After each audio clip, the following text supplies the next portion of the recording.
নমস্কাৰ news capital আছামলৈ আপোনালোকক স্বাগতম জনাইছো।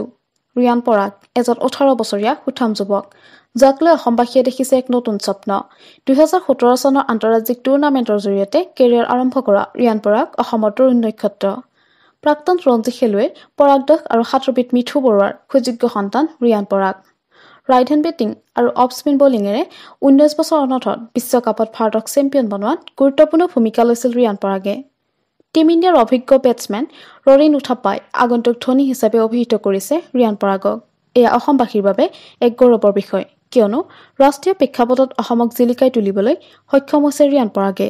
কিছু বছৰ পূৰ্বে পিতৃ পৰাগ দাসেও অসমৰ হৈ খেলিছিল ৰঞ্জী ট্ৰফীত, য'ত বিহাৰৰ হৈ খেলিছিল ভাৰতীয় ক্ৰিকেট তাৰকা মহেন্দ্ৰ সিং ধোনীয়ে। ঘটনাক্ৰমে শিশু অৱস্থাতেই ৰিয়ানে ধোনীৰ সৈতে ফটো উঠাৰ সুযোগ পাইছিল। 11 এপ্ৰিল 2019 বৰ্ষত অভিষেক মেচতে ৰাজস্থান ৰয়েলছৰ হৈ ধোনীৰ বিৰুদ্ধে খেলিছিল ৰিয়ান পৰাগে। উক্ত মেচতেই ধোনীৰ হাতত 16 ৰানত আউট হয় ৰিয়ান পৰাগ। মুম্বাই ইণ্ডিয়ানছৰ বিৰুদ্ধে পিছপুৰক 29টা বলত 43 ৰান কৰি ৰিয়ানে ৰাজস্থান ৰয়েলছক জয়ৰ সোৱাদ দিয়ে, আৰু উক্ত মেচতেই ৰিয়ান পৰাগক দিয়া হয় গেম চেঞ্জাৰ অৱ দ্য মেটছৰ সন্মান। ৰিয়ানৰ দুৰ্দান্ত প্ৰদৰ্শনত অভিভূত হয় অষ্ট্ৰেলিয়ান ক্ৰিকেটাৰ স্মিথ।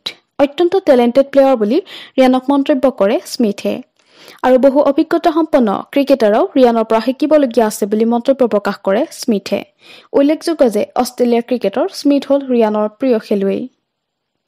মুম্বাইৰ বিৰুদ্ধে খেলা উক্ত মেচৰ পিছতেই টুইটাৰ যোগে ৰিয়ানক ভূয়সী প্ৰশংসা কৰে প্ৰাক্তন ক্ৰিকেটাৰ হৰ্ষা ভোগলে আৰু ইৰফান পাঠানে। 2019ৰ IPLত 50 ৰান কৰা সৰ্বকনিষ্ঠ ক্ৰিকেটাৰ হিচাপে বিবেচিত কৰা হয় ৰিয়ান পৰাগক। অনাগত দিনত টিম ইণ্ডিয়াৰ হৈ খেলাৰ প্ৰচুৰ সম্ভাৱনীয়তা থকা ৰিয়ান পৰাগক লৈ উদ্বিগ্ন হৈ পৰিছে অসমবাসী। ইয়াৰ পূৰ্বতেও অসমৰ বহুকেইগৰাকী প্ৰতিভাৱান খেলুৱৈয়ে দুৰ্দান্ত প্ৰদৰ্শন কৰি অসমবাসীৰ মনত আশাৰ সঞ্চাৰ কৰিছিল যদিও অসম ক্ৰিকেট খণ্ডৰ কুকীৰ্তি আৰু ৰাজনীতিক মেৰপাকত পৰি সকলো ব্যৰ্থ হৈছিল, আৰু টিম ইণ্ডিয়াৰ হৈ খেলাৰ সপোন ধূলিসাৎ হৈছিল। আমি আশা কৰিছো ৰিয়ান পৰাগৰ ক্ষেত্ৰত পুনৰাবৃত্তি নহওক একে ঘটনাৰ, আৰু অসমবাসীৰ সপোন পূৰণ কৰি টিম ইণ্ডিয়াত জিলিকি উঠক ৰিয়ান পৰাগৰ নাম, এজন স্বাভিমানী অসমীয়াৰ নাম। News desk report, news capital Assam.